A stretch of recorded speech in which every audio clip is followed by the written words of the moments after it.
Okay, welcome to the Hackers Toolbox for self-hosting.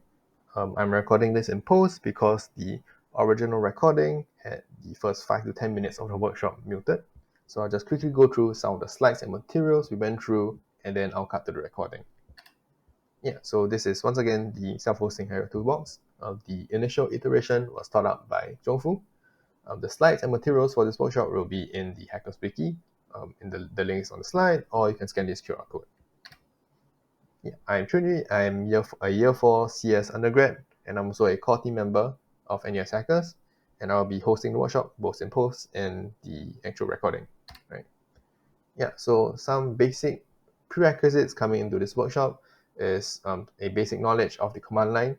By basic, I mean something like listing out your directories or changing directories and jumping around the different directories, right? If you're not familiar, we do have a very basic guide on using the terminal on the Hackers Wiki. So no worries there. The second thing you kind of need is a remote environment you can play with. During the actual workshop, we did have some remote environment set up for everyone. If you're watching the recording, you might need to figure out some way to set up a remote environment. We'll go through this in a little bit, but yeah. So I'm basically going to cover 4 main parts. I want to go through a little bit about what exactly is self-hosting, and I want to run through these 3 basic concepts of setting up your own server, what should you be looking out for, what should you do, or what are the best practices, running services on your own server, right? Thinking about what kind of services you can run that may be helpful in your everyday life, and last but not least, like monitoring your server, making sure your server is up. Yeah, so I'll start with talking about what self-hosting is, right? Self-hosting is this idea of providing or serving some sort of digital content or service that's usually delivered by a business as a service, right? Some things you could self-host would be something like a website, a video game server like a Minecraft server or a Rust server, or you could do something like a media streaming service, something like your own self-hosted YouTube, right? Why would you want to do something like this, right? So if you're in a, I guess, computing tangential or computing related major, I think it's great for learning. You get self-custody of your own data, so your data is not stored with some big tech company or like some big cloud provider, right? You get to run servers or services that aren't usually available as a service or like a software as a service, right? And finally, if you're like making your own personal projects, it's great to have fine-grained control over the service that is deploying it. Right. So to get started, we'll talk a little bit about setting up your own server, right? If you're working on small projects and little experiments, there are some no-cost options you can try. No-cost options basically are these little like always free, I guess, yeah, internally free tier options such as like free tier AWS, free tier Azure. Basically, these are just free tier options provided by cloud providers, right? Um, the alternative to that is renting virtual private servers or VPSs. These are isolated virtual environments on a physical server, which are often owned by some sort of cloud provider. If you're a student, you will have this thing called a GitHub Student Developer Pack, which basically gives you a few $100s in credits for you to use in numerous different VPS providers. So do check that out. And if you're not a student, you can also check out this website called Low End Box, which usually has a bunch of deals on some low cost VPS providers. Yeah, last but not least, you could also procure your own hardware, right? You could find a old laptop, some like used hardware. You can just host it in your home. Like you can host a server in your home. You could use a cheap network attached storage. You could use a Raspberry Pi or some secondhand mini PCs to do this. Yeah, so for the purposes of the workshop on the day itself, we had a VPS provider. While this strays away from the kind of self-custody of your own data, I think it's the easiest way for us and your hackers to teach overarching concepts of self-hosting, and then you can also apply this to your own hardware, right? Eventually. Yeah, so the VPS providers for the workshop was provided by Cubicle Rebels, and they do this little service called the Little Host, which is basically a VPS provider in Singapore. So at the end of this workshop, or I guess this recording, you're interested in hosting your own services or little scripts within Singapore, do check them out as a potential local VPS provider. Yeah, so at this point in the workshop, I will have given everyone a piece of paper with a username and an IP address attached to it, and then ask them to SSH. And SSH is essentially a secure shell that lets you connect and run commands on the remote server, right? If you're watching at home, you might want to figure out, this is kind of the point where you should have already figured out a way to get a remote server, whether it's through some VPS provider like DigitalOcean, AWS, or something, or using like a used laptop as a server, right? The first thing you kind of want to do as in your own server is, if you're logged in as root, you might want to first create a different user and not run everything as root, because root does have super user or like admin permissions, and you don't really want to run everything with admin permissions. So the first few things you might want to do when you first set up a server is to first change your password using the passwd command, and also creating a new user using user add, user mod, and then changing the password of that username, right? Yeah, and I'm going to cut to the recording now. Yes, right. Sudo is essentially giving you super user access, basically admin privileges to do some stuff that most users should not be able to do. Right.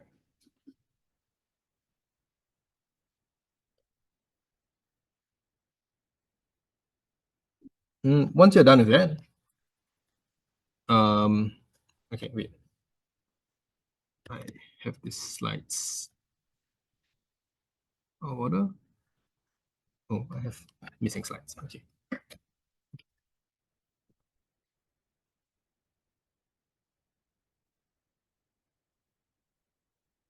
No, okay. Yeah, once you're done with that, you want to then change your to change to your user. Just do su, your username, right? And you should be able to have a prompt that says your name here, and then the virtual machine you're in, or like the server you're in, right? Can everyone get to that step? Anyone have any issues before I move on? All right, cool. Yeah, so the next thing you want to do is restrict SSH access, like I mentioned, right? You don't want people to be able to try and log in to your server with like password guessing, like just brute forcing your password or stuff like that. You want to do something called setting up your SSH keys, right? Okay, let me just, yeah. So SSH keys are basically a secure way to log in into your computer without passwords, right? The way to think about it is you have two things. You have a pair of public key and private key. Your private key is like a key, and your public key is like a padlock. You put the padlock in a server somewhere, right? Or like in the server somewhere, and then the server uses the padlock to verify you are who you are, right? Yeah, so to set up, it's a bit, it might get a bit confusing. You need to do things on your host machine and your remote machine, right? The first thing you want to do is to create a key for your host machine or your laptops, right? If you already have a key, you can skip this step, right? So you have like GitHub set up or something, you probably don't want to overwrite your key. And once you're done with that, go back into your remote machine, which is the host I gave you, and basically add your public key into your authorized keys, right? I'm gonna demonstrate it once, right? So notice this is my own terminal. I'll do SSH dash SSH keygen. Yeah, and then I'll call it ID hacktools. Right. So now if I go to SSH, you see I have a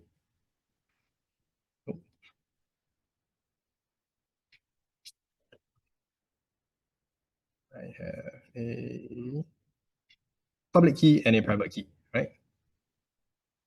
I want to open up the private key, right? Copy this in, right? Copy this into my buffer. Then I want to SSH into my server, switch my user to, let's say I have a new user called, okay, wait, let me create a new user first.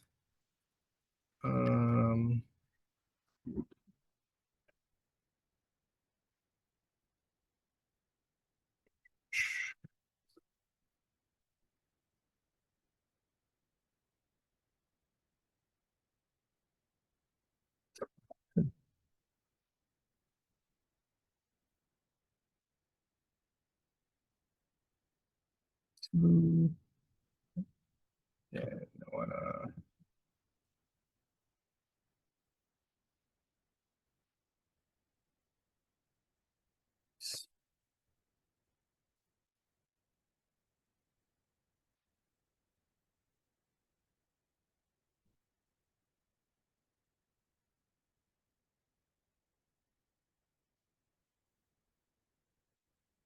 okay, now if you SU. So now I'm tuned. I want to get the password. I'll copy this in my buffer. Right. I want to make a directory. So make directory dot ssh. Go to my home first. Right. So this is my own home. Make directory dot ssh file. Go into the dot directory dot ssh directory. Make a new file called authorized keys. And I want to copy and paste whatever I had just now into this file. To save in Nano, you do Control O, and then you hit Enter. And then to exit, Control X. Right. Now, if I check the contents of the file using this command cat, I should have my public key. Right. And the last thing is to change the permissions of the directory. So I want to go back to my home. To go back to your home, just do this cd tilde command.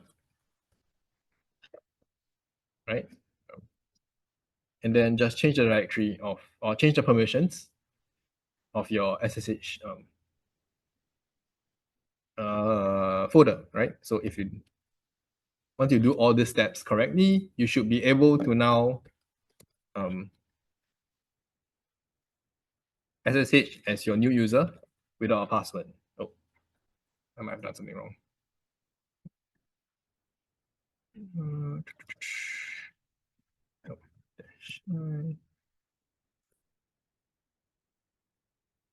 Yeah, so you should be able to SSH into your once again, you should be able to SSH into your remote without a password. Right? Anyone have issues or like it still prompts you for a password?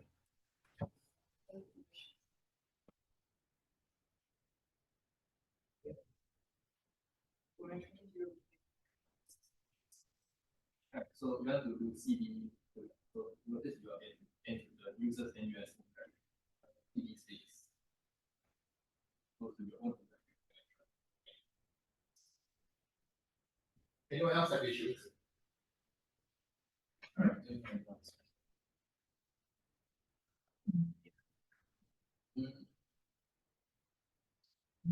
can do this. All right. So yeah. So notice that there's no password. This one is doing it on your host world, on your own.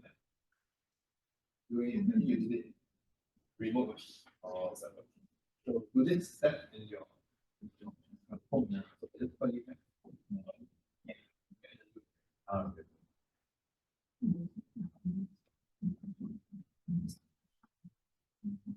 Anyone else have any issues?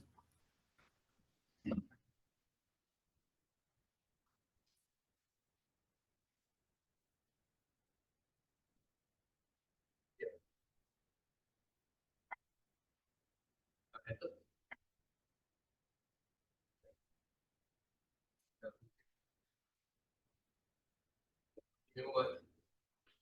You make the directory. So okay, so first you want to go back to your directory. CD. So it's not open, it's TD truth. Then make the directory. Yeah.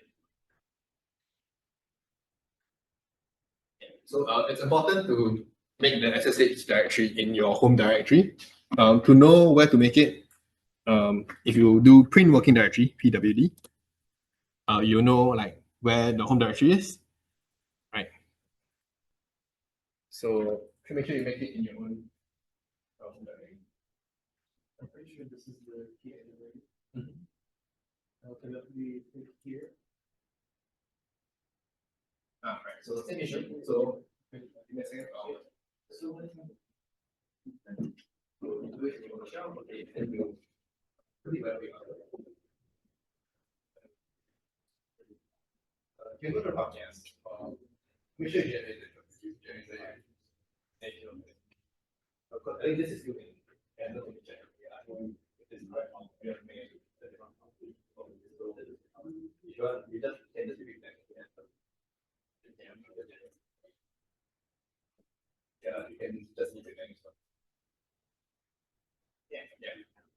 So some people are having permission errors, and that's because when you do SU username, it doesn't put you in the correct directory, right?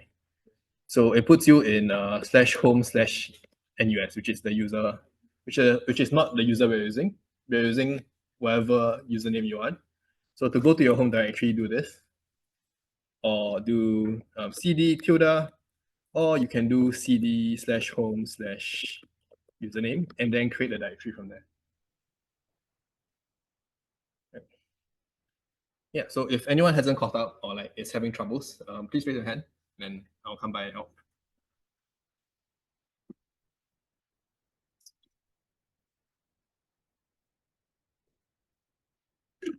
Yeah, so once you're done with the setup, do try and like exit out. So to exit the remote server, just type exit. It should log you out. Then when you SSH in, ignore this I flag. You shouldn't need it. Change the user from NUS to whatever username you did before. Right. So in this case, I name myself Chun. It should just work without a password. Right. Everyone able to get this? Once again, when I SSH in, I should be able to just replace NUS, the user NUS, with my own username. And when I log in, it should log in without asking for a password. Right. Anyone having trouble doing that? Right. Feel free to just raise your hand. Yeah.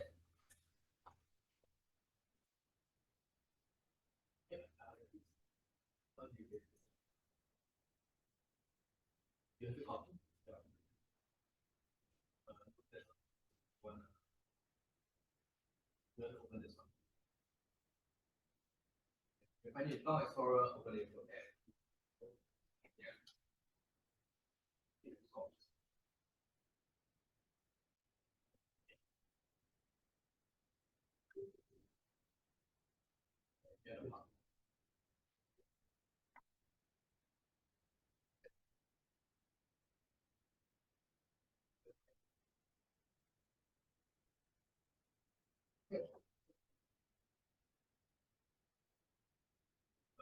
Anyway.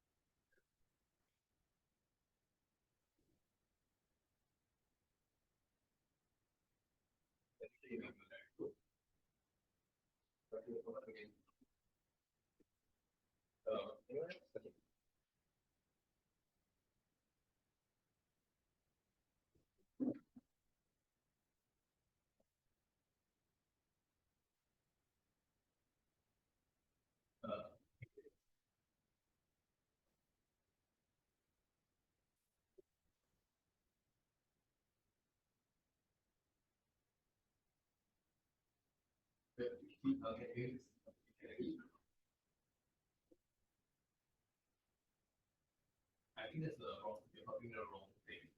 You shouldn't look up and down. So this what about this? Yeah. Yeah.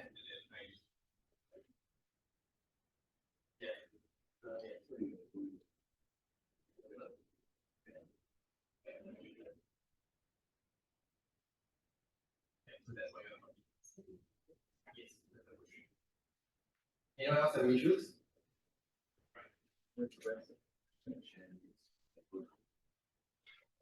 Yes. And then you want to copy the. I think it's not right here.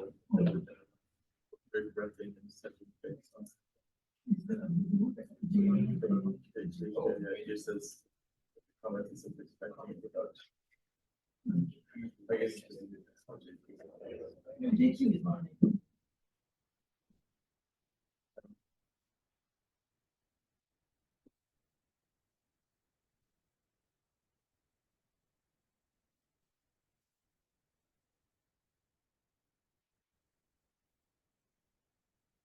Oh, that's interesting.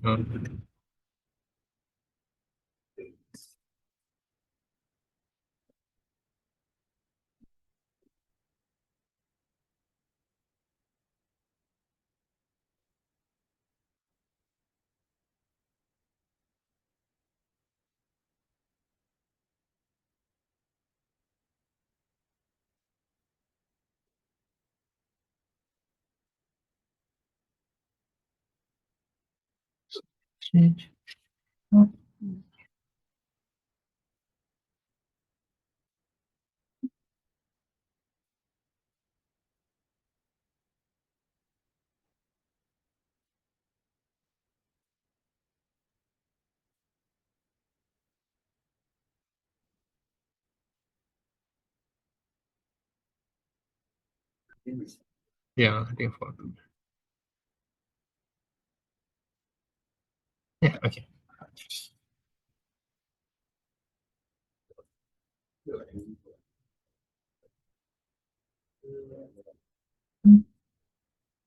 Anyone else have issues? Settings, anyone? Everyone able to shout in without. Oh yeah. Setting the end. Yes. Okay. We do this. I'm doing that after. Okay. So now that you have a basically secure way to go in without a password, right? The next thing is to secure your machine, right? So you want to prevent all passwords from being able to, prevent people from using the shell and entering with a password, right? So we're going to try do that. For SSH or shell, all your configurations are stored basically in a text folder. And this is a common thing for self-hosting. If you're hosting a database, a website, anything, most of the configuration is going to be stored in a text folder somewhere, right? So on a text file somewhere. So yeah, for SSH is stored in this very specific folder called or like file called /etc/ssh/sshd config, right? So Nano is a text editor for us to edit it. I'll go through this. So essentially, we want to use super user to open a text editor to open this file, right? Let me just show you.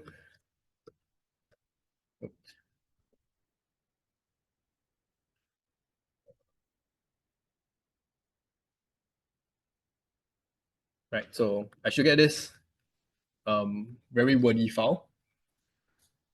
I want to scroll down till I see something called, or I can search for it, until I see this, right? This line called password authentication.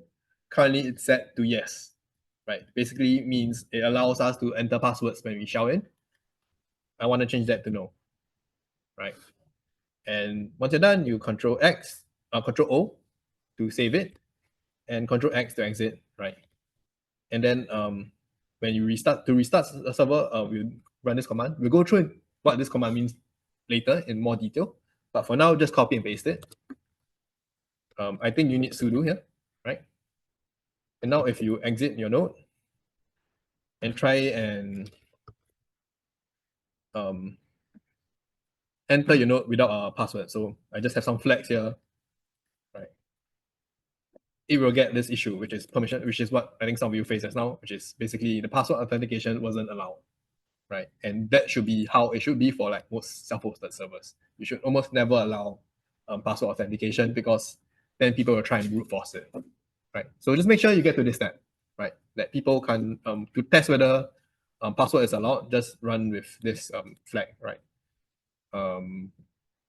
Yeah, but I think once you set up or you just follow the steps, it should be basically set up. Okay.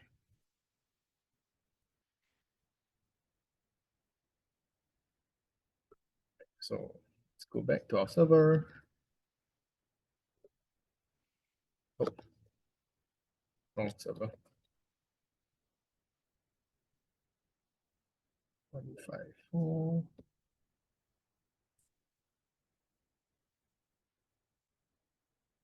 What was that one?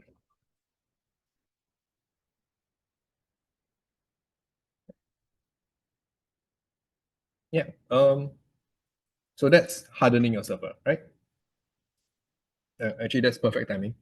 So the next step, we'll kind of go through a little bit more on running the services. So now this is basically setting up your own server. You should have a server that's hardened, that's set up. You're able to access it anytime through your laptop. Now we'll run some services.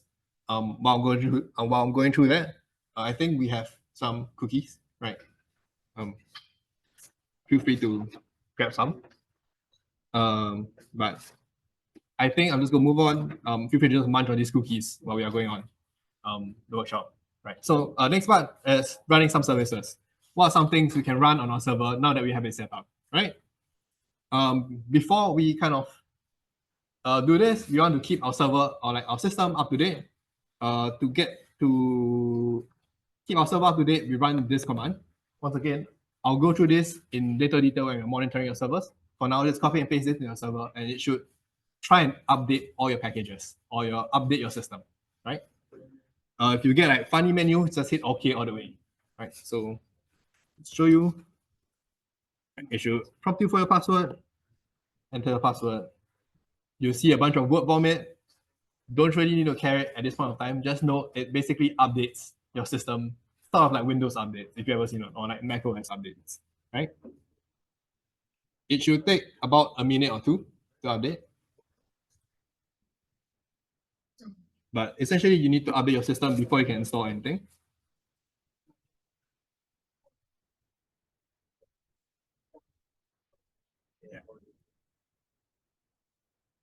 It should prompt you for a yes or no if you just type yes, or like Y for yes.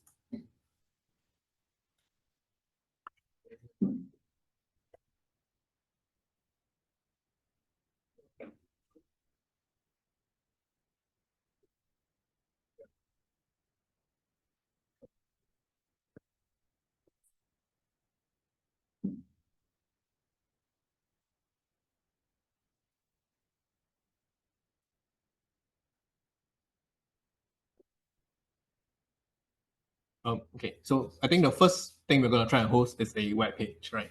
Just a show of hands. Anyone doesn't know what like a HTML file is? Never heard of it in your life. Rough idea? Everyone has like a rough idea of what it is, right? So essentially, what a web page is just a .html file, right? So we're gonna try and figure out how we want to host this .html file on our servers, right? After this update is done, give it a moment.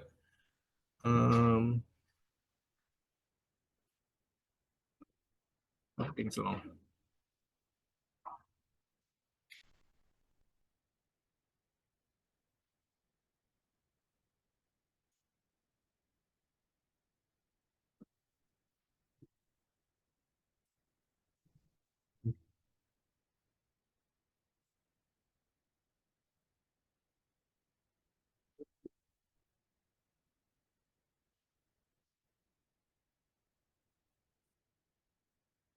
You want to host?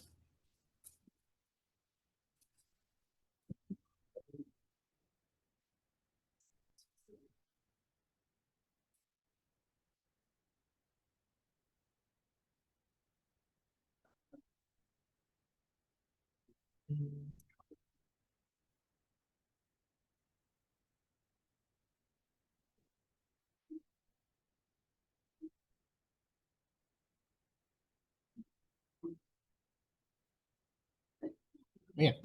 I guess while we're waiting for our systems to update,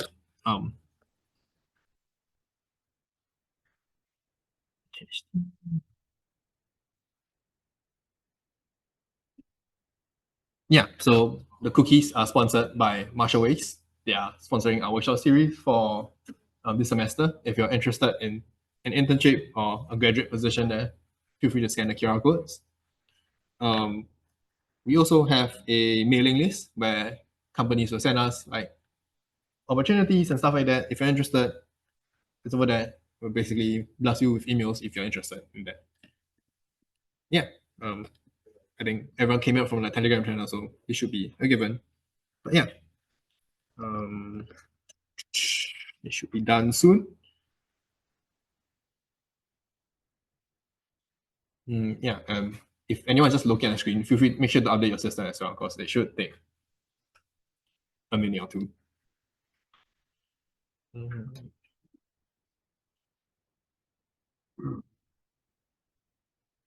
Quick update.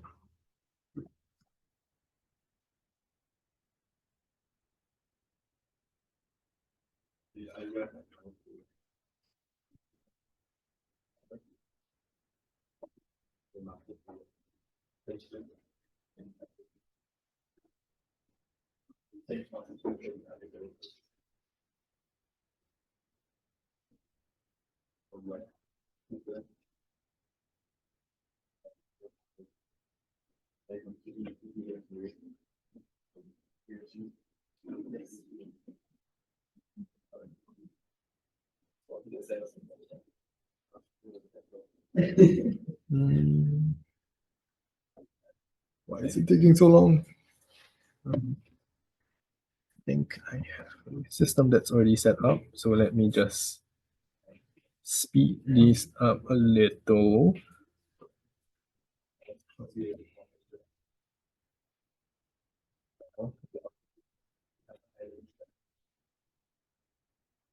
And 7.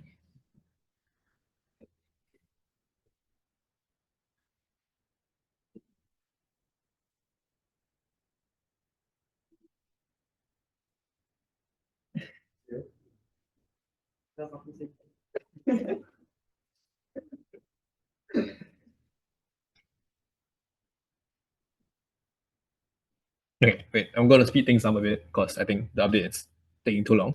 I already have a system that's pre-updated. I think yours should take a bit longer, but in the meantime, I'll just go through what's next, right? So I think the simplest thing to kind of self-host is a web page, right? Basically, I just found like the funniest HTML page I could find. If you're interested,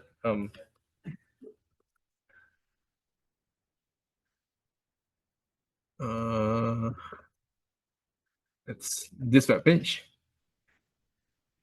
It's just a very simple HTML page that it's a website. Yeah, right. We're gonna try host it in our machines. The HTML code is in this raw file. If you just open it, it's just the HTML code for it, right? So to get stuff or like to download stuff from the internet through HTTP, we use this program or like this command called wget, right? So if I just run this here, let me just, right, and we do ls, you should be able to see this HTML file over here, right? And if I just open it using a text editor, it should see basically a HTML file, right? And now we want to host this somewhere, right? Generally, the simplest way to host a website is this application called Nginx, right? Nginx allows you to host basically HTML files, simple HTML files, CSS files, stuff like that. We want to install it. To install anything on our system, in this case specifically Ubuntu, we run this command called sudo apt install and then the name of the program. Right. So once you're done updating, try run this program or run this install script or install command. Right. So let me just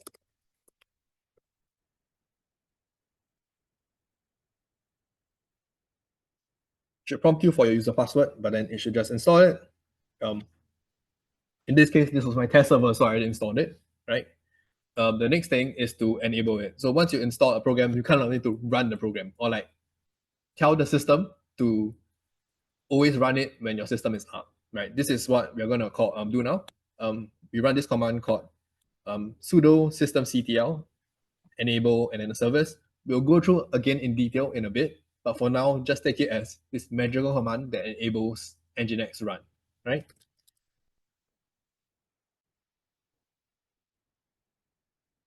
And now it should run something, right? If you want to check if your thing is running, you can go to, wait, let me just show you what it should look like.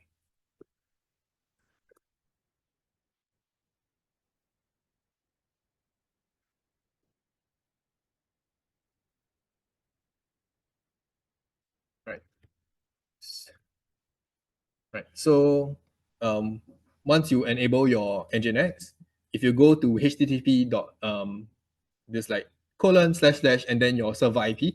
In this case, my server IP is let me check my server IP. Um,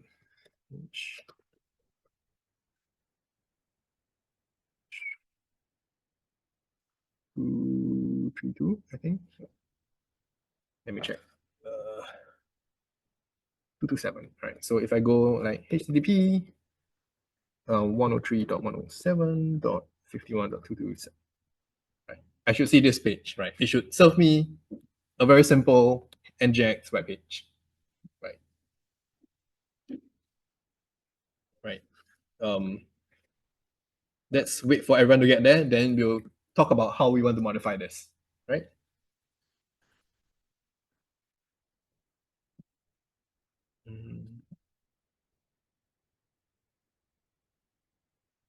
Yeah.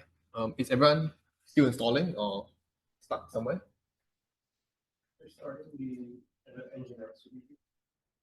You should be able to just go to HTTP and then instead of host, you paste it to your application.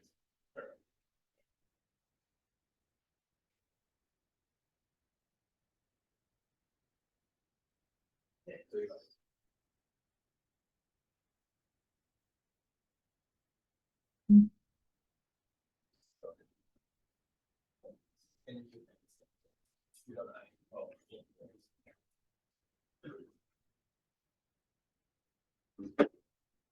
if you have any issues, feel free to just raise your hand.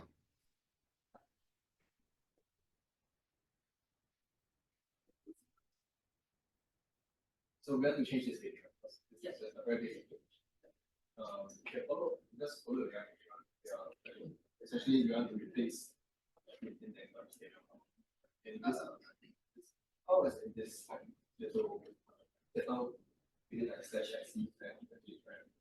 Each kind of server has some sort of like default location it looks for. Let's say for AJ it looks for bar and okay. I can look at it.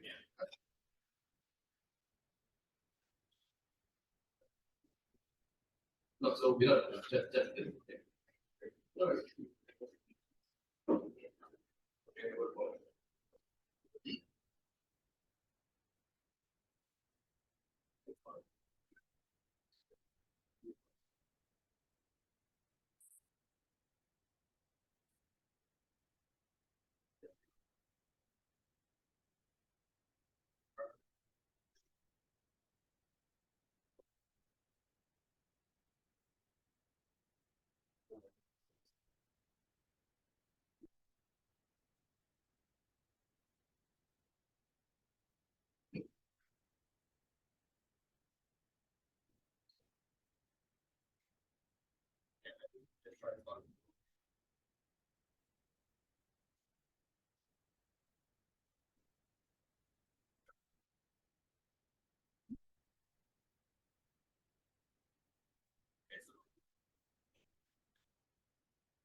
Okay, anyone else want to look at that?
This one.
Okay, I'm just gonna move on because we're gonna go on to other stuff as well. If you notice just now when we edited SSH, right? We open a text editor, we go to this specific folder, and this specific file, right? Generally, most very simple services have a default folder where they look for files. So Nginx looks for a HTML file in this very specific folder called /var/www/html. If you just list the number of files using ls, right? By the way, if you're confused about like what are these commands, there's a guide on the hackers wiki on like some of the common commands, like here somewhere. Common commands, right? So if you wanna quickly look through them. Yeah, so you should see, you shouldn't see this temp, you should see this default HTML file, right? Basically, it looks for anything that has index.html. So to serve our web page, which is in home, right? If you did it correctly, it should be in home slash the name of the file, which I will not recite out loud. We want to move this to slash var slash HTML. We use this thing called the move command. If you notice, move to move a file, mv, that's bolded, right? So we do sudo, because you need super user, move mv home slash website.html, and we move it to slash var slash www slash html slash index.html. Right, hit enter, go back to our website, and you serve your own website.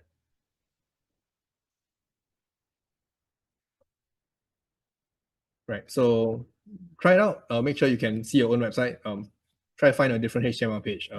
There's some cool ones. I think Endless Horse is a cool HTML one that I found recently, which is just an endless horse.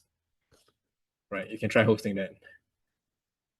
Yeah, these are like some just very cool, simple HTML pages you can host on your own host server, right? If you want to host something more complex with like React, you can look into containers. We have a Docker workshop recording. I think it's up already. Yeah.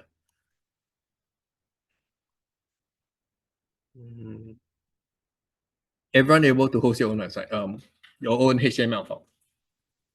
If anyone's having issues, please raise your hand. Okay, I'll come back.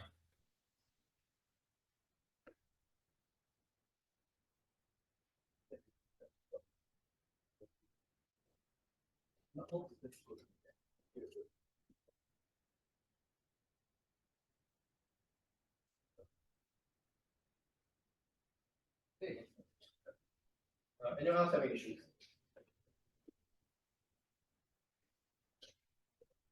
Anyone?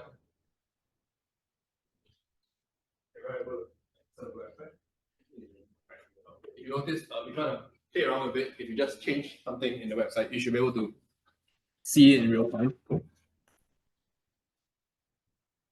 So if I do nano index.html and I just change, let's say,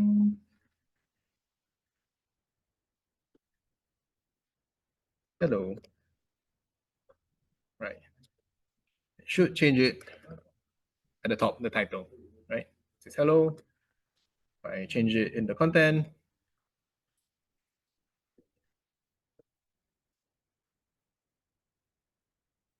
should say it. Right, it changes live basically instantly.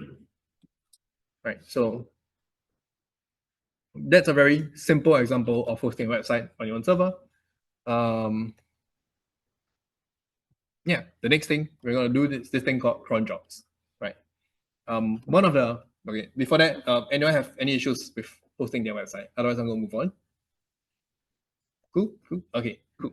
Yeah, so one of the best things about having a server, like I mentioned earlier, is that it runs 24/7, something that our computers and laptops generally unable to do at ungreat at doing, right? This means it's really good at hosting stuff that needs to be up 24/7, like a web page. It's also really good at running stuff at a scheduled interval where your laptop might not be on, right? Cron jobs are basically a mechanism for you to run stuff at a scheduled interval, right? So the official definition of cron, it's a scheduling daemon that executes at a specific interval. These tasks or like this little tasks you execute are called cron jobs, and mostly they are often used in industry to automate like system maintenance, like restarts and stuff like that. To play around with cron jobs, there are a few commands. Generally, you use this thing called a cron tag, which is just a text file, but we have like a few commands for you to just make it easier. To add a new entry into your cron tab or like cron file, right? But we call it cron tab. You do cron tab -e, right? Let's go back to my home directory. Let's do cron tab -e. Right. You ask you to choose an editor. If you're new, just use Nano if you haven't seen any of these before. It should open a file, right? It'll give you an example, it'll give you a written description of what you need to run. If you want to list it, contact -L, you have to remove it, start from fresh, contact -R, bunch of other commands here, right? How contact works is they use this really unique syntax. Essentially, you have this five characters separated by spaces, right? Each character means something. So the first character will tell you exactly which minute it is, right? So by default, let's start with all stars, right? If I have it at 0, this is basically saying at every hour at the 0th minute, execute a command, right? Command, like time, right? So, sorry, no time, date. Right, so at every hour, at the start of every hour, display the date, right? If you're not sure what date does, date just shows you the date. Right, cool. This is every hour. So let's say on the 9th hour, which is saying 9 a.m. every day, I want to execute the command. The next one is the day of the month. So on the 31st of every month, I want to do something, or on the 20th of every month, I want to do something. This is the exact month. So let's say if this is December. On December 20th, I want to run something at 9 a.m. And I think the last thing would be the day of the week, right? This is a bit special because like if it's December 20th and it's not a Tuesday, it won't run, right? So let's say it's a Tuesday, right? So this whole long string of numbers just says on the 20th of December at 9 a.m., specifically on a Tuesday, 9 a.m., it will execute the date command, right? You can play around with stars basically means all, match all. And you can do stuff like range, right? Stuff like that. So something like this is a special case of running every 5 minutes. If you want to look at common concept syntax, there's this like really cool website, concept.guru. You see, this just tells you at 4 or 5, run something, right? You want to look at random ones, you just like look through, you can run ranges, right? From Monday to Friday, run something at 10 a.m. or 10 p.m., sorry. Right, stuff like that, right? I think that's like commonly used cron example somewhere. Yeah, so you can see that every minute, every 2 minutes, which one, whatever cron job you want, just click on it like every Sunday, just copy and paste this. This works, right? So that's very simply how to schedule it. And then once you're done, you just do Control O to save it, and then Control X to exit. And now you have a scheduled job, right? So what can we do with it, right? Sure, I can run a scheduled job. What are some stuff I can apply to it, right? So I have this really cool script that I quickly wrote for this workshop, right? You can, once again, just wget it. Basically, it queries a public API that gets the weather in Singapore, right? And if it's about to rain, it will send us an alert on our phone as a Telegram message, right? To quickly show you how this is run. Right, so I will have, okay, let's remove.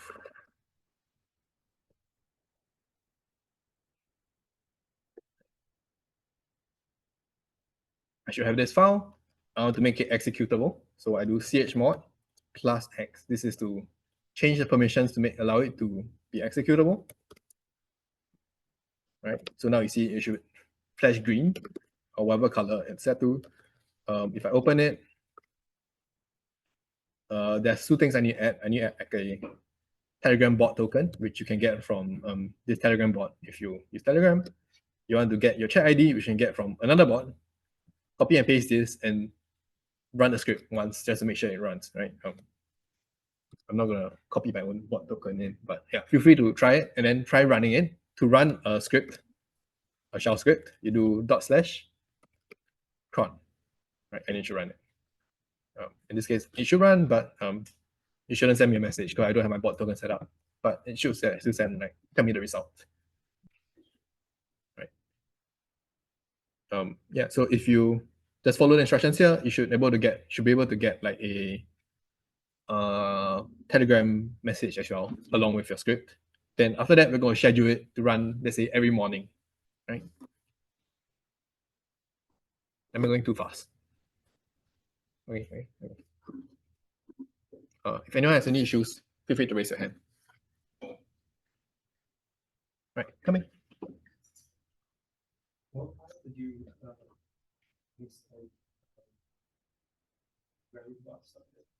This topic for this channel, right? I haven't seen. I mean, like, what do we actually make in from? No, so you can just put it in any file like .sh file. Okay. Name it anything .sh. Or you can just grab it from this one. And then basically what you're gonna do is run it in a so not always the time is actually I think I'm going on like this. Replace the host with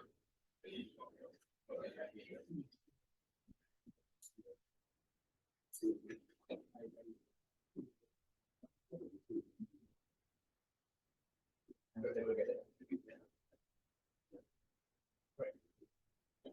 If you are lost, just go to this. Missing that process.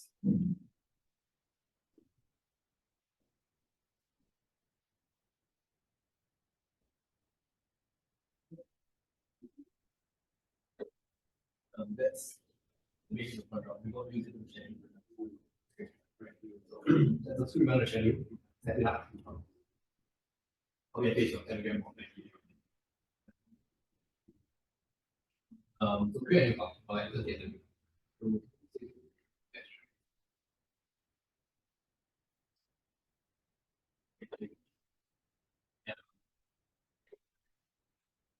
That's how the front end will just show you how the front end works. Now we're going to use the front end to run a script or some code. You don't really have to understand what the code is. Basically, this is just a script that will send you a Telegram message if you run it, right? But we have to run it at scheduled intervals. That's where crontab comes in.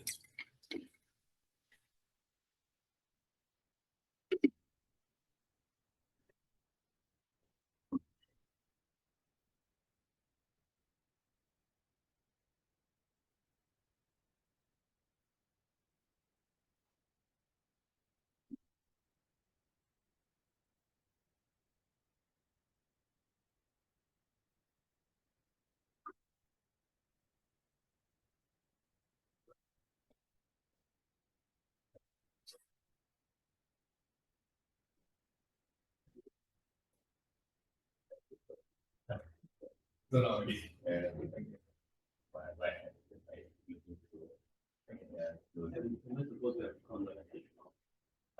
you're supposed to get it. So you run this one, or you can just copy and paste it. Right? The slides. So we have to get. So you also have a content message. What if it's something you get for any type out? It's a script. Yes, I mean,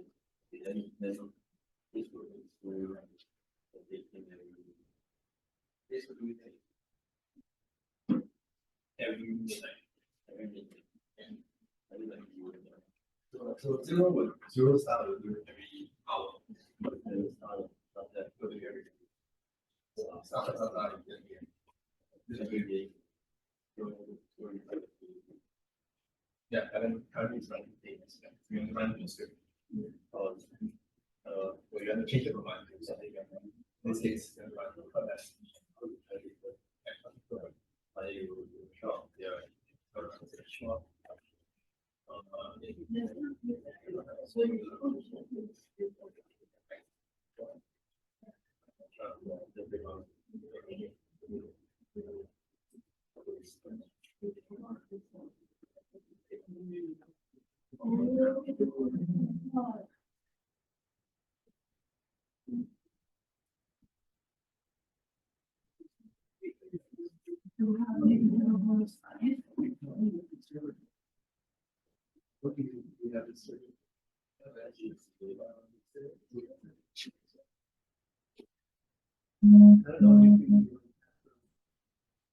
Yeah, okay.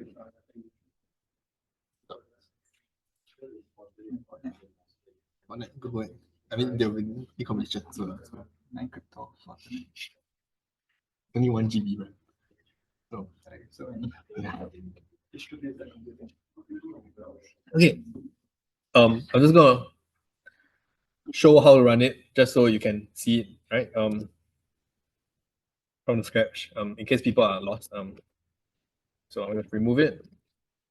Right. So you can get it from this command here. If you are following the wiki, you can copy this into a file, right? I'm just gonna follow the wiki, right? I'm gonna copy it. I'm gonna create a new file. Let's say telebot.sh. So key thing here is to end it with .sh, right? I'm gonna copy the whole thing. Okay, save it, close it. Then I want to change the permissions. To do that, do chmod to change position permissions plus X basically makes it executable. So now it should flash a different color.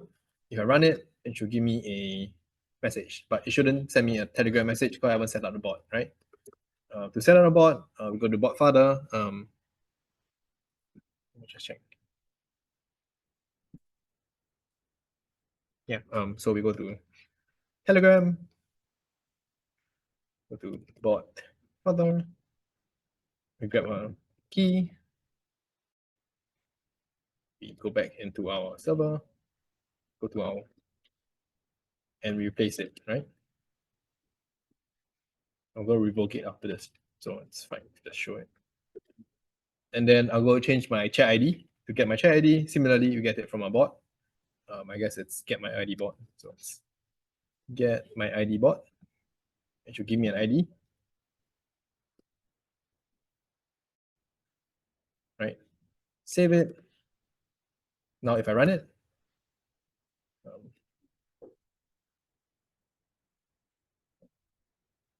I should get a message from a bot saying something. Right. You should be able to send a message. Now I know this script is working, right? Because it sent me a message when it's about to rain tomorrow, right? So the forecast for tomorrow is showers and it's about to rain, right?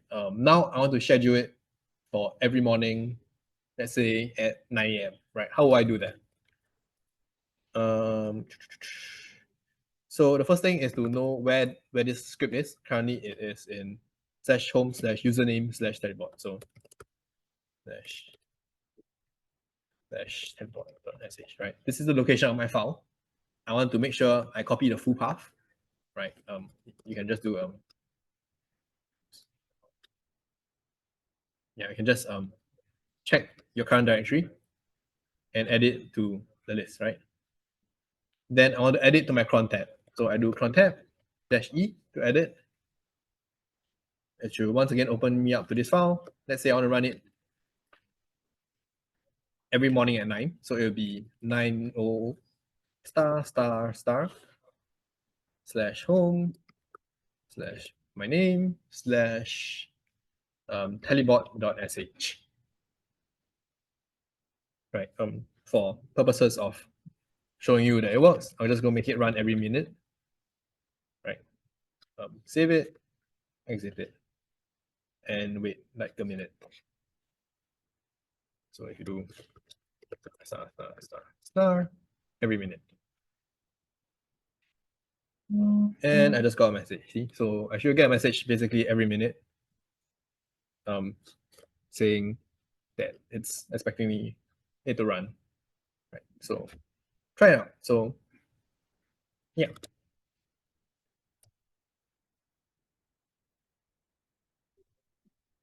So I think I just got a message because a minute has passed. Yeah, so I'm just gonna get a message, a Telegram message every minute now. I'm gonna disable that so I don't get a message every minute. Let's change it back to every morning at 9. Yeah, so very useful if you want to check the weather or like send a notification if it's gonna rain every morning before you go to work or go to school, right? Anyone having issues to run this? Having issues running this? Anyone haven't gotten the bot running and need help? No? Right. I think I have some small exercises for like it'll take like 5 minutes to do it. Basically trying to understand cron jobs a little better. Okay, I think I already did the first one, running it every minute. What if I want to run it every day, every hour from 8 a.m. to 4 p.m.? What would our cron tab be? Try it out. See if you can figure it out. Treat it as like a little puzzle.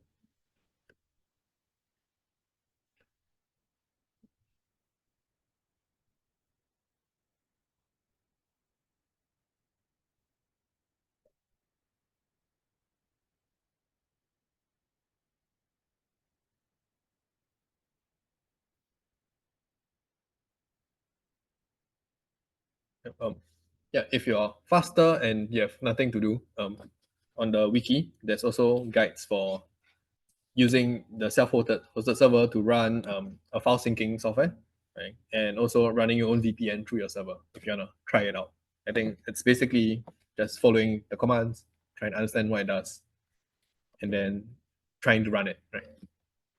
But won't be covering it during the workshop because we don't have much time.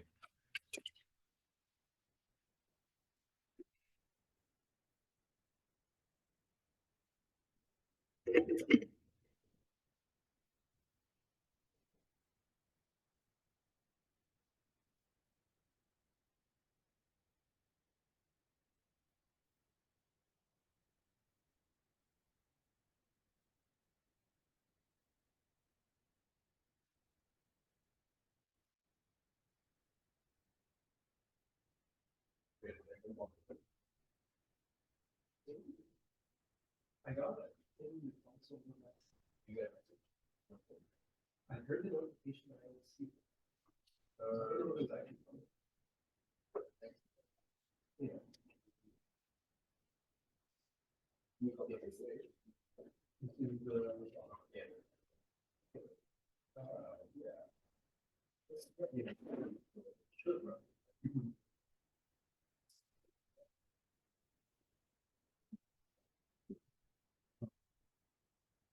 Just post message. I'm not sure if it's supposed to. It should also send it. Right now I have it set. Maybe it's like. Oh, I think you need to start. Yeah. Okay. Look, I think it doesn't get your share. Okay. Thanks for coming. Yeah, if you're not getting a Telegram message, you might need to start the bot first. Because I think Telegram doesn't want the bot message you first. Just because it doesn't want to let people spam this bot. So set up this program. Oh, so Yeah, so I had to. But yes. okay, so first thing is to make it execute. So Yeah. ch1. I didn't look at what update is that.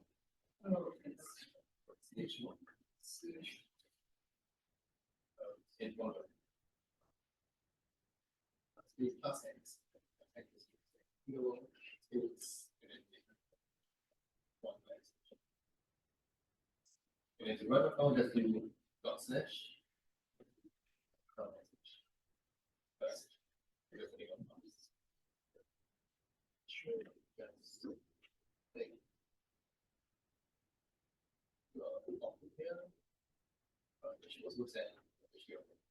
You might need to start more first because Telegram.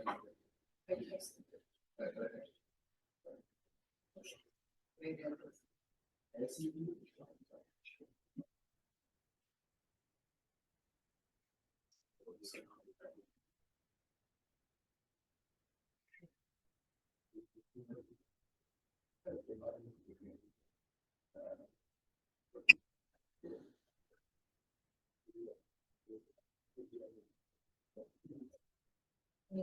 I don't know this ID. Is it just I guess I'm supposed to get that. Like,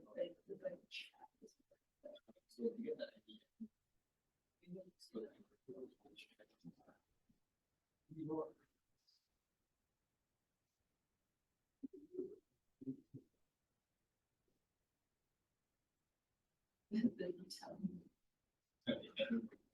Oh, it's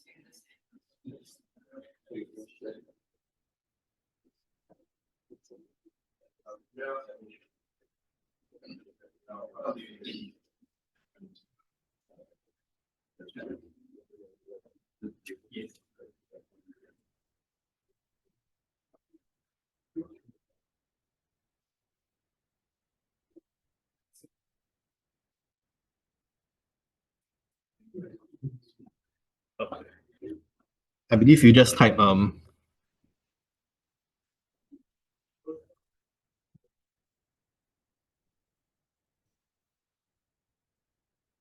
get my ID underscore bot, and you should get the ID bot. So yeah, this one. Nope, not this one. Oh, oops. Get my ID underscore bot is the one you want to get your ID. So just add get my ID underscore.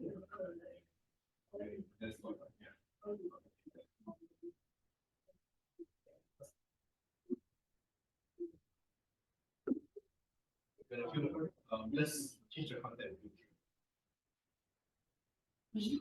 Okay, so just do content dash.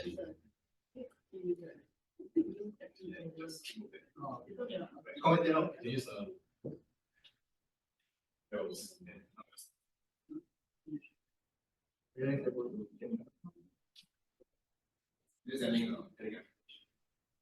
Thanks.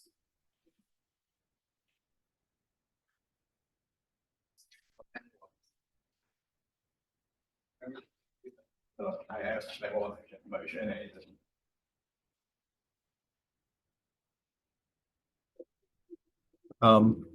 Everyone able to set it up? Can I move on? Cool. All right. So for the exercise, yeah. So if you just did a bit of searching, the way to do it 8 through 16 is just do a dash. So basically, it will run from 8 a.m. to 4 p.m. Every hour, then it will run the Scrum script. I think someone asked to disable the Scrum script. What do I do? Just comment it out. So if I want to stop running it, comment it out, delete it. As long as it's not part of the current tab, it should be fine. If you want to try out with other APIs or like automating a bunch of other APIs, you can just check out like this list of Singaporean APIs. Feel free to work with other APIs. If you take a look at the script,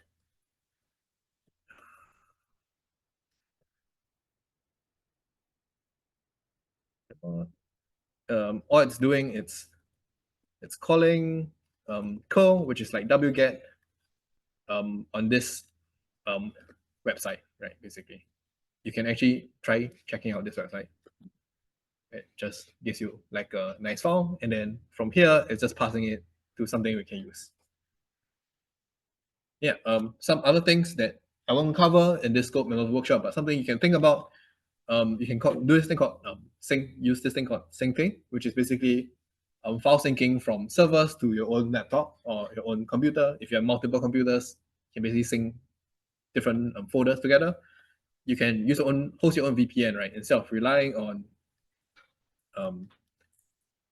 managed VPN providers, you can kind of host your own VPN in your own Singaporean server, or you buy a server in like Brazil or something and then set up your own VPN.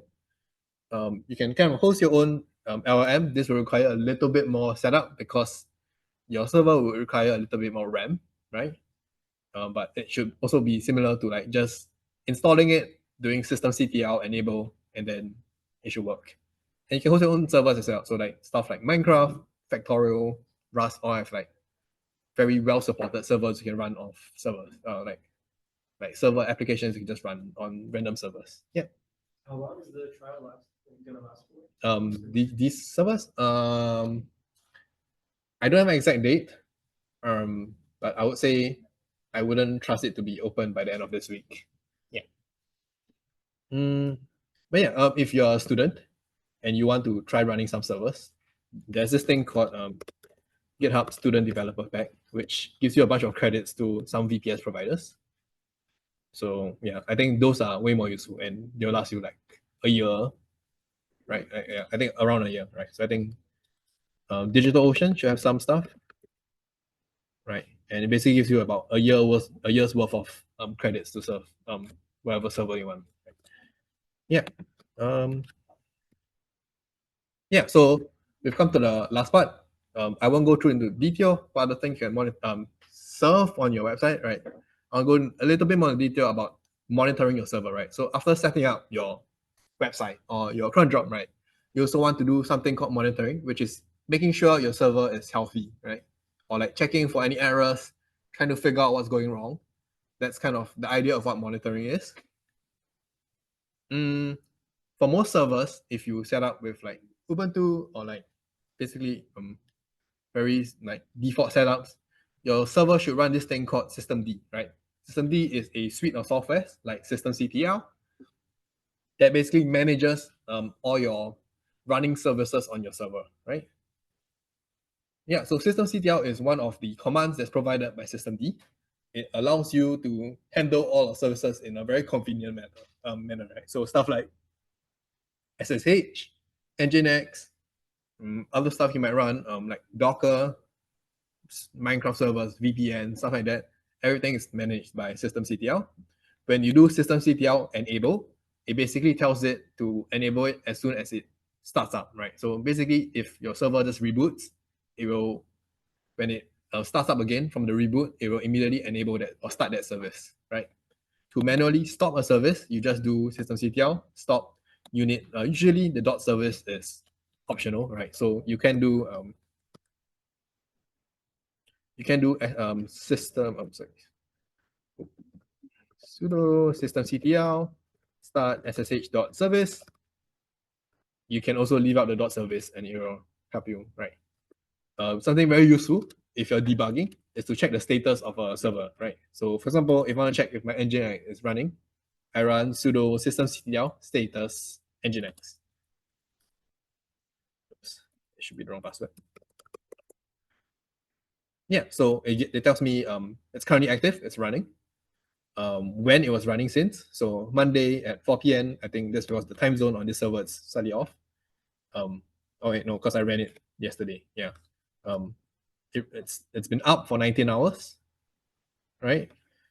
It'll run like it'll give me a bunch of logs about like what happened, right? If you want to look at, for example, let's look at the logs for SSH, right? You can see someone tried to brute force someone had a bot running on my server trying to figure out maybe if this is a user running, right? So you can actually see people trying to brute force into your server using user, SW user, Telegram API, DAO, right? So this is like an actual security concern. You can try checking out your server and see if anyone has tried to SSH in, right? You can see how long it's been up. If you restarted it recently, like I did for the start of the workshop, it's been up for like 53 minutes. Since when, what the configuration file is, stuff like that, right? This is not a very convenient way to look at your logs, right? So systemd also provides a specific command to look at specifically the logs. This is journalctl, right? If you want to see journalctl, generally it's a very long like word vomit of logs because it collects basically all your logs from every system running on your, or every service running on your system and prints it out. So you get like a super big log. If you want to see, let's say, the first 20 lines, you do -n number 20, right? And you give you the first 20 lines. You can see like there's a cron job running. You can see there's a cron tab being replaced. You can see someone's trying to log in with SSH, but failed. You can see someone logged in. That's me. I just logged in, right? Stuff like that. So you can see stuff that's happening on your server in real time, right? To see what's happening live, like get live updates, you can do -f. These are all flags you can kind of check out. Right, so you notice it doesn't give you a new prompt. It will basically just continuously update this output with new logs that appear. Right. To check a specific service, we just use -u for unit, and then the service, I believe this should be replaced with SSH, not SSHD. Now you can see all the SSHD, the time period, right? So on October 3rd, someone tried to join as user root, right? If you go all the way down, oops. Yeah, if you go all the way down, you can see someone tried to join with user Telegram, but it failed, right? So there's probably some guy running bots on this IP addresses trying to log in, and it failed, right? If you want to see from time zone, you can use this -- since. So you want to see all logs from 15 minutes ago. You can see I did some cron type changing here. I added telebot. I did a command echo hello. I replaced my cron tab. I logged in, or like some guy tried to log in with admin and failed. Stuff like that. So you can see exactly what's happening on your server, try and debug, figure out errors. Yeah, so that's one way to check it. Like services. Another thing you want to check is running processes, right? So the difference between services is the services are managed by systemd. Sometimes if you just run scripts, or like Python scripts, shell scripts, or like just commands, they spawn what is known as a process, and you want to monitor these processes and like see, for example, how much CPU usage is being used, right? This is what these commands help you track, right? So I think the one that installed, oh shit, fhtop installed. Fhtop is installed, right? So the generic one we use is top, right? The prettier version we use is htop, right? So basically, I think this is quite self-explanatory. This shows you your current CPU usage. This shows you your current RAM usage, how many tasks that are currently running.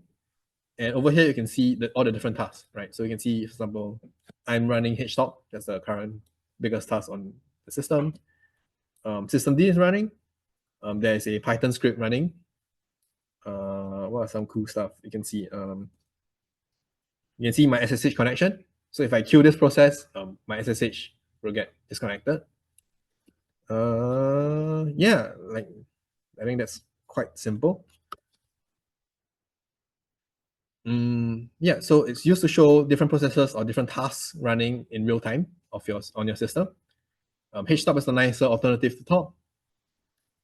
It should already be installed, so you don't need to run an install script. Yeah, to exit it, hit Q. To see the help, press H, right? There's a bunch of like different stats that doesn't make sense, especially in top. I think it's not very well explained, right? These are all like short form. Might not be able to understand what these like terms mean. This is just a cheat sheet, right? So PID shows your process ID. Percent CPU shows how many percent of the CPU it's using.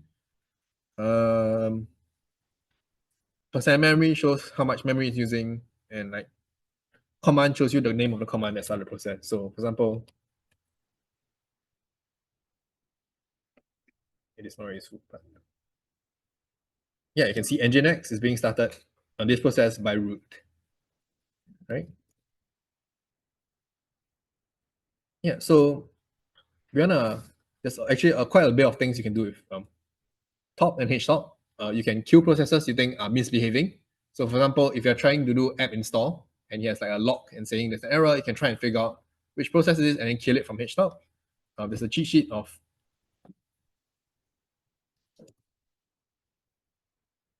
all the different like commands, or like a very quick overview of all the commands you can run. The current exercise I have is just to try and figure out if you can learn more about the current system you're in, right? So what are the top 5 processors using the most CPU?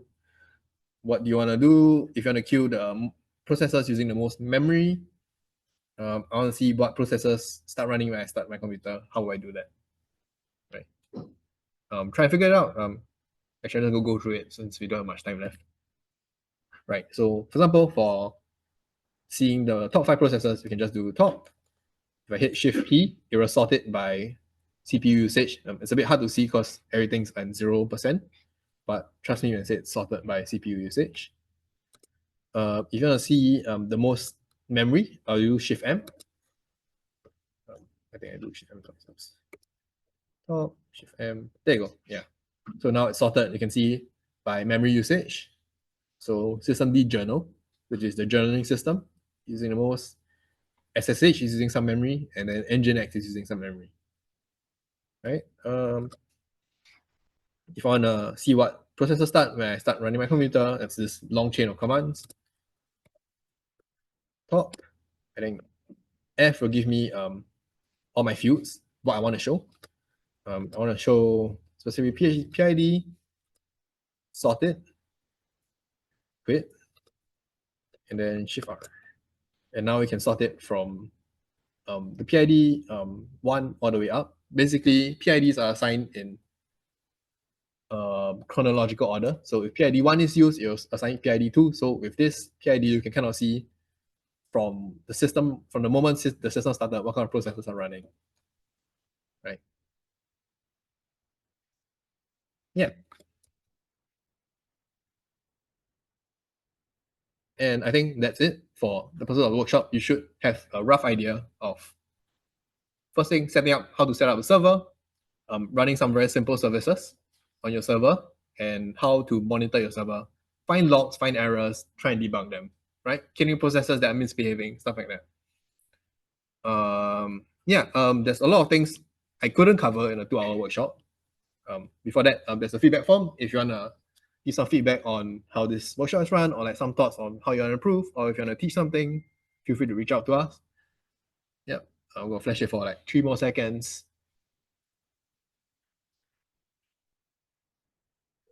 Yeah, okay. So yeah, there's a bunch of other services, once again, that I couldn't possibly cover in a 2-hour workshop. Feel free to look through this. There's also a self-hosted wiki that is made by like r/self-hosted if you want to look up other services or other more technical in-depth guides. For example, like VPN, different ways of hosting websites, making a proxy,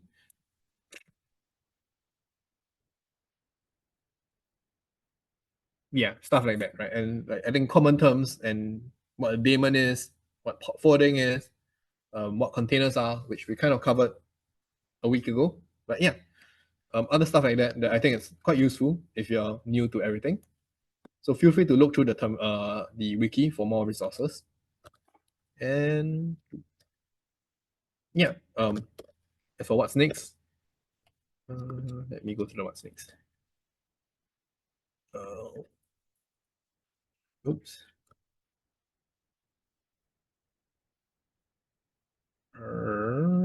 I don't have the Friday. Oh yeah, so usually we have like what's happening on Thursday and Friday, but it's a public holiday on Thursday and it's well-being day on Friday. So this is our only event for the week.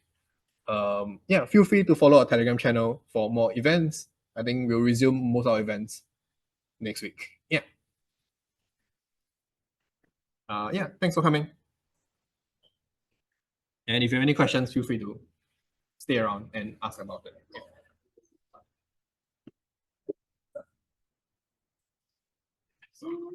Feedback form doesn't work.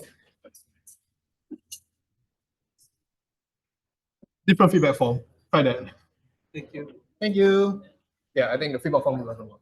And the feedback form doesn't work. It's a different feedback form. Oh, it works. Okay. Second. Okay. Yeah. Either one should.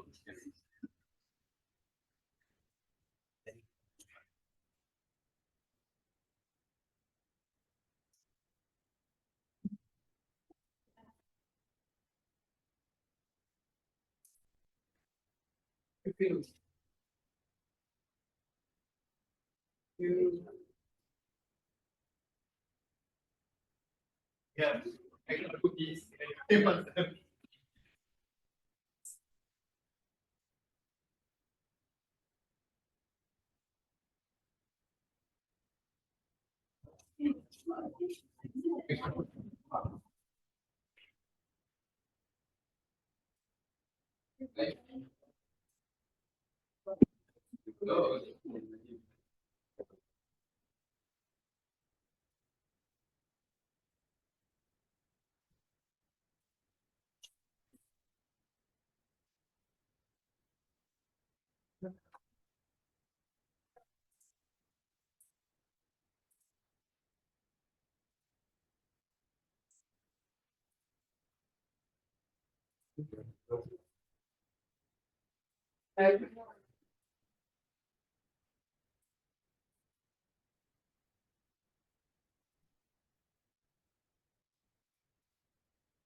Getting separated on the same.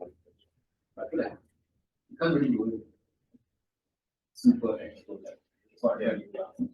Yeah. Yeah. But just getting them on the server took 45, 50 minutes. So I think last time we took like an hour and a half. Yeah. So like, oh, we got a massive view overrun. Yeah. That was good. That's my papers back. Yeah, sure. I think we'll do it. Go by it. All right. Our contact ship there. It is. There's a few more. Thank you for coming. Thank you.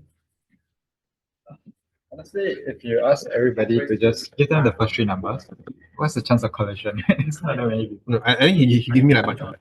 But you know, B top. Oh, so it's not the entire block. It's not. It's like 3 blocks. I think. Was somebody trying to? So a lot of people try it. Yeah, Trying they're to what? trying to like brute force your password. No, yeah, It's dude, not it's it's like instant. It's instant. Like I just listed out like one like a second. There's already so many. Really? It's so many fast. bots crawling. Yeah, it's honestly super fast. Like the bots crawling. Too bad it's not on like Clubhouse, and then you can see where they're from and stuff. You can There's can, IP can see the IP. that actually. they're trying to come in from. But you have to like track which block in which country. So you just like copy the passwords. Oh, wait. Like Yeah, but quite manual. they're quite manual, but It like is quite I know. Like I think this is all the same people, right? This is the same guy. Wait, these are local IPs. No, these are. I think yeah, like this one is like definitely a brute force. Like it's guessing it's the Raspberry Pi. yeah. And it's like recent. It's like few days, like 2 days ago. Fast. Is it 2 days? 29? No, it's today. Yeah, it's What? today, yeah, now, It's this morning. And you see every second, you see your time. Yeah, so it's trying every second. I think it has like a different port each time. Yeah. Fun stuff. So hide it behind your name. It might be. Yeah. No, but 195. Yeah, this is weird. Yeah. Fun stuff. Can you search BTOP? BTOP. This might be top. This is BTOP. It's so much better than HTOP. It's Rust. Rust top. Rest.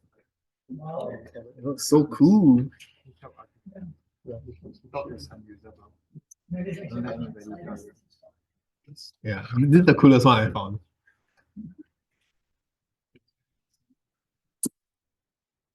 Cool. Now, let me stop recording. Oh, I finally remembered to unmute my mic. That was halfway through though.